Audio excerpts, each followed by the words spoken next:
Hey guys, this is going to be yet another review, and this time, and I'm sure you guys are excited about this one, it is for The Awakening by Kelley Armstrong. And I'm going to start out by saying I thought I loved The Summoning, but no, I love this book.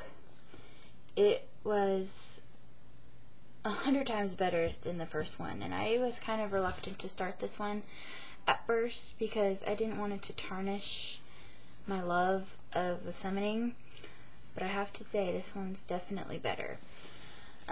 It starts out, now there's probably going to be some spoilers in this, so if you haven't read The Summoning, then I don't suggest watching this if you don't want spoilers.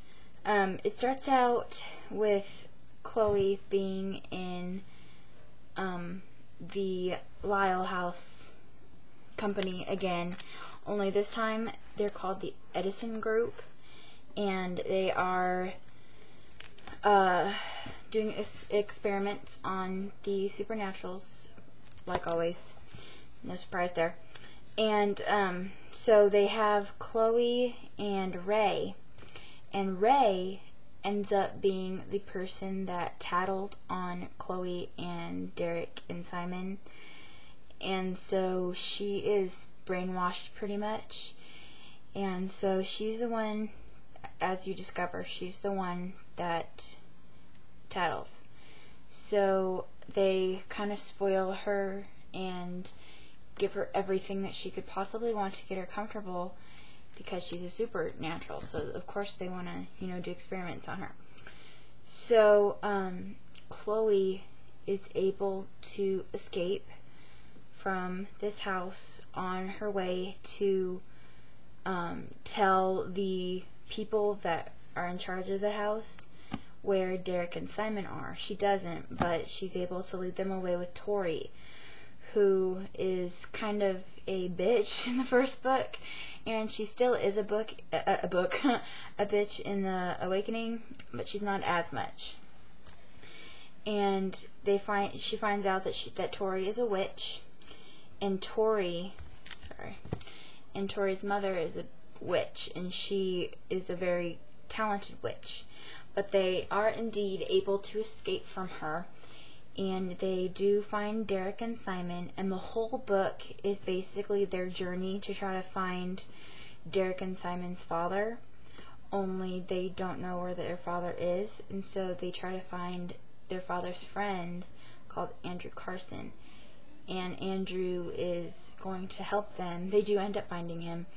It's like at the last 10 pages of the book, and it's pretty thick, so they do end up finding him, and I just loved this book. The character development is great. The relationships that are blooming are great. Personally, I actually am a fan of Chloe and Derek getting together. I think they're cute, and I think Derek is definitely softening up to Chloe after she stayed with him during his transformation to become a werewolf. And I just love them together. She's so tiny and he's so big. I just think it's really cute that they're together, and I really enjoyed, watching their interactions, and just them being together is really sweet.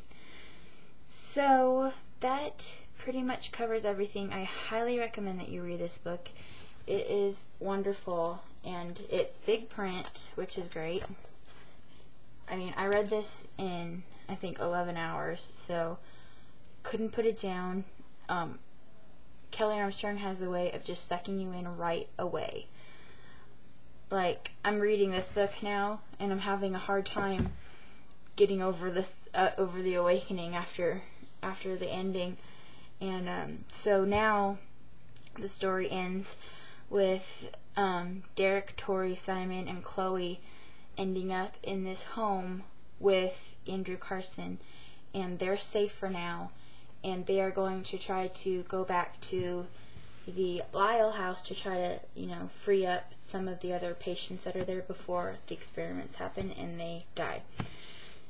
So, and for those who have read it, Aunt Lauren isn't as bad as I assumed her to be. Like, the first book, I hated her because she totally ratted out Chloe and totally messed up her life. But she kind of redeems herself in this book.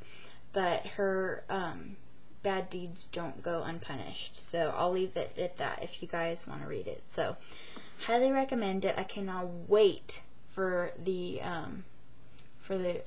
third book to come out. I believe it's called The Resurrection, but I'm not sure. And that comes out in May, so it's going to be a long wait. But I did realize that they do have fan fiction for this on fanfiction.net, and so I'll be excited to read that. And I wish fan fiction would count for 50 book challenges. That would be cool. I would have been like done by now. But so yeah, if you go on fanfiction, it's under books and it's under Darkest Powers. So I guess these books are called the Darkest Power series. So highly recommend it, and I will put a link in the sidebar for my bookie blog, the Bookie Bunch, and I will also put a link for my fan fiction, because I know some of you have been asking me, because I have mentioned it in a few videos, I think. I do write Harry Potter and Twilight fan fictions. Right now I have 2, and I have to say my fan fictions are rated M, so there's one that has a pretty graphic rape scene in it. So it's probably not the best thing to say right now, but I'm working on the 2nd chapter, so it's not really necessary that you read it, but you know, if you guys are into that, then I guess. But yeah, so highly recommend The Awakening by Kelley Armstrong. It was a great book, great read, really quick, really amazing, really action-packed. She doesn't leave you hanging for any period of time. There's always something going on, always somebody getting chased by somebody, always something happening to them, always something where you're like, like they just got away, and then you just want the best for them, and you want them to get away, and you want them to fix everything, but it just doesn't, it's like that much off. So yes, very good book, recommend it, it was wonderful. So with that being said, I'm on with the next one, What World Is Left by Monique Polak. I haven't read that much yet, but we'll see how that goes. So yeah, I hope you guys are having a fantabulous Friday. So happy it's the weekend.